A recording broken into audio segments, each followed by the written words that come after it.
Think of your earliest memory. How old are you in that memory? 4? 5? Developmental neuroscience says we don't form episodic memories before the age of 3. Supposedly, any memories before that time are just phantoms, errors in the brain's memory formation, simple daydreams misidentified as fact. At least, that's what the current research tells us. And it's important to know this. I'm a graduate student studying linguistics, but my work often overlaps with neuroscience. I've made some great contacts in the neuroscience department, and one such contact is the subject of this story. We'll call him DV. DV is also a graduate student.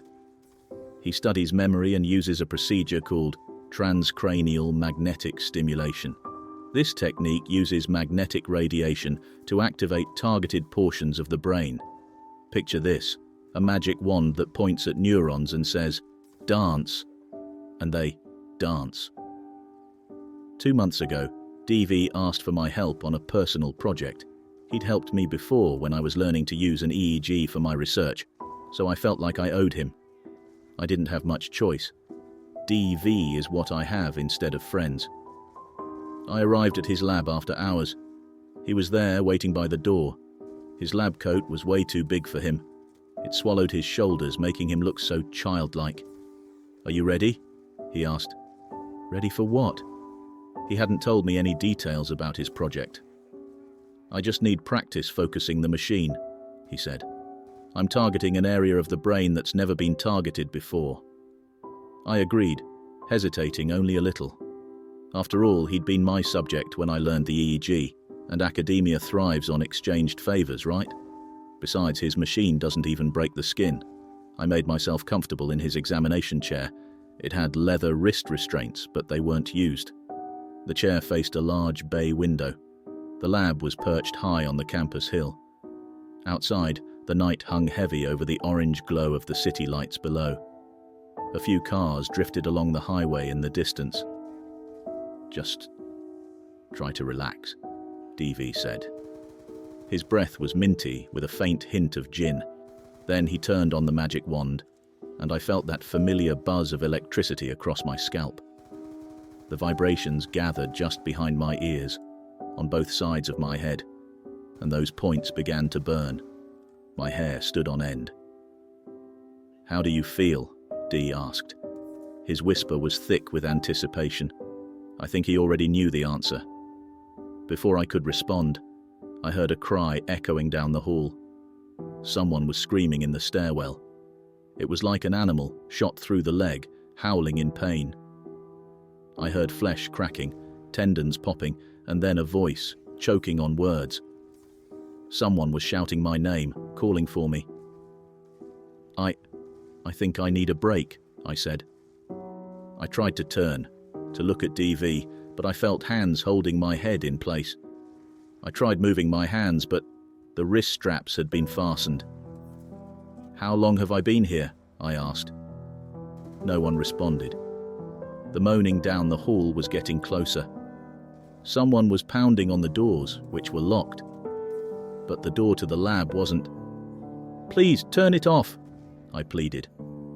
The current from the machine felt like lightning, burning behind my eyes. The window grew larger. The cars on the road below were skidding out of control. I watched headlights plunge into the river. I watched them crash into each other. And the city lights, they blinked out, one by one. The darkness of the landscape, it was so thick I could wade into it. So I did. I was out there, in the void. There was more distance ahead of me than the horizon itself, and for a fleeting moment I was alone. But then the darkness was broken by a man. He was the man from the hall, a man without skin, his muscles, veins, tendons, all twitching, exposed, his arteries spurting. I could see his heart shriveling in his chest as he looked at me. He was all slaughterhouse, no humanity. He got so close I could smell the rotten meat on his bones. "Do you remember me?" he asked. His teeth were sharp like a racehorse's, his body blurred as if he were dislodged in time. His mouth looked like a slow exposure photo of a burning carcass. "Yes," I said, "because I did. When I was too young to form memories, I had a dream. In that dream, a man walked behind me, whispering things about the universe, things I didn't want to know. He was a man without skin.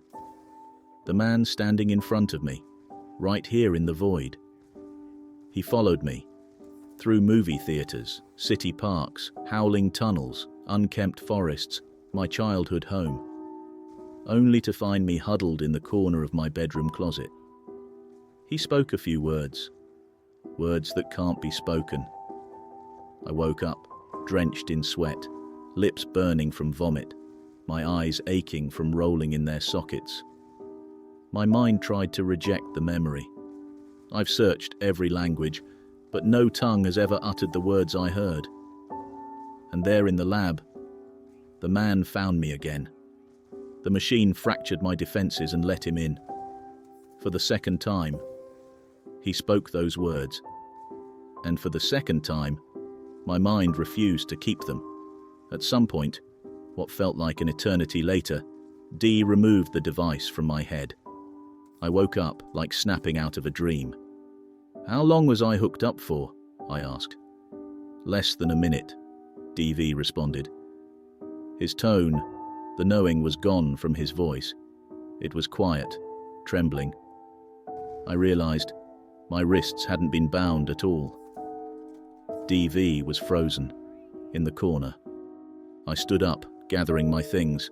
My ears were ringing, each at a different pitch, like the last notes of a song I hadn't heard in 20 years. "I'm not coming back," I said. "Please, don't contact me." DV nodded, his skin as white as his lab coat. I walked 5 miles back to my home. I couldn't trust myself behind the wheel. The night was silent. Even the crickets were quiet for me.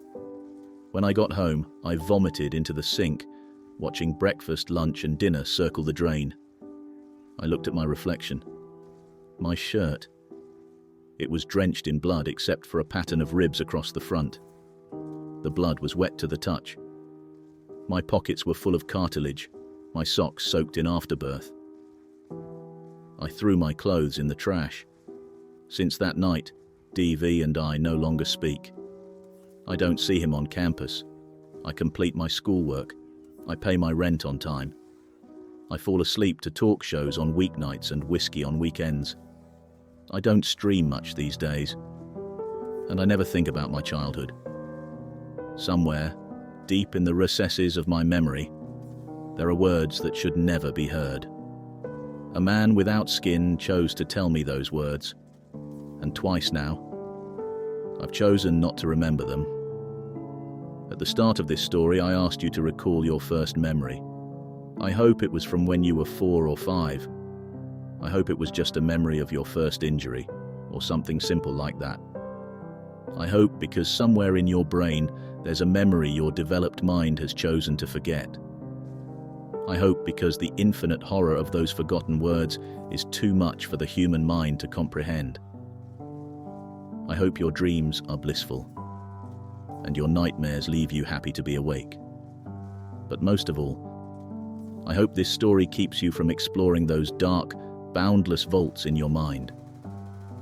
When we're born, we have no defenses against the world, physical or mental. Perhaps it takes a few years to build those defenses.